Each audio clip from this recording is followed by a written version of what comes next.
Nous avons été à Madagascar la première fois en 1963.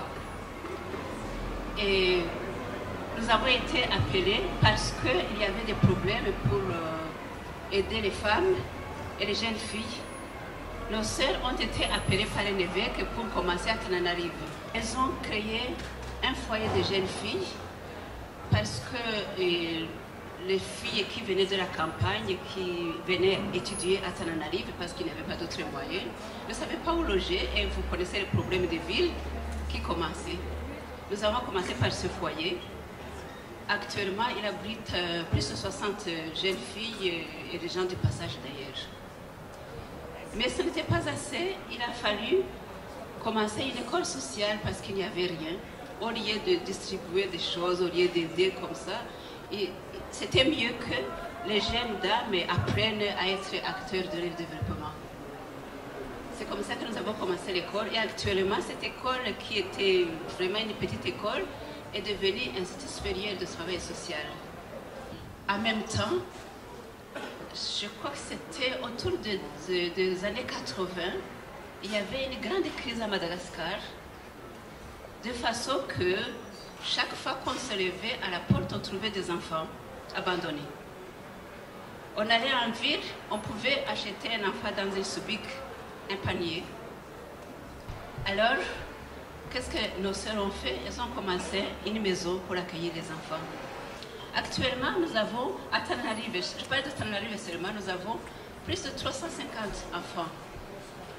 Bien sûr, ils ont grandi et vous les connaissez, Antilabé. Nous avons ouvert une école, un collège, parce qu'on se disait, qu'est-ce qu'on va faire de ces enfants?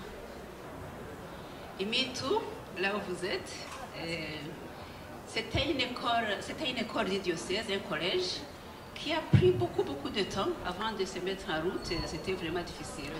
Ça a été commencé il y a très longtemps et à un certain moment, ça ne marchait pas.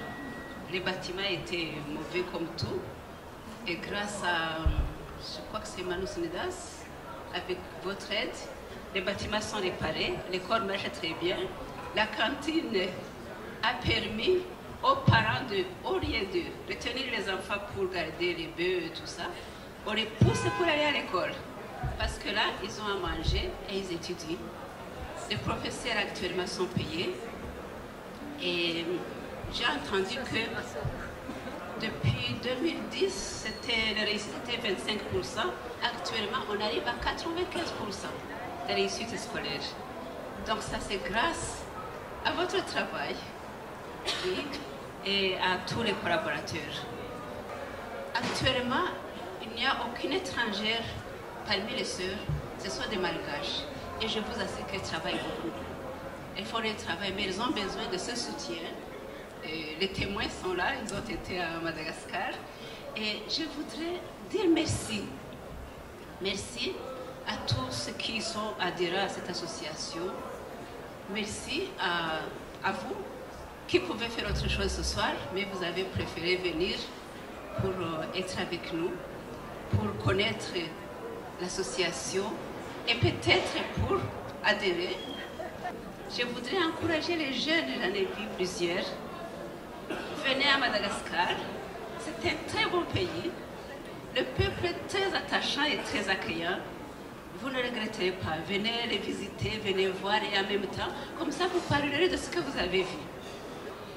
Madagascar n'est pas très pauvre, il est devenu pauvre. Mais c'est le problème politique, l'égoïsme de l'homme. J'espère qu'un jour, avec l'éducation de la jeunesse, surtout, ça va changer. Ça, c'est mon espoir. Et pour cela, je vous remercie pour votre soutien. Merci.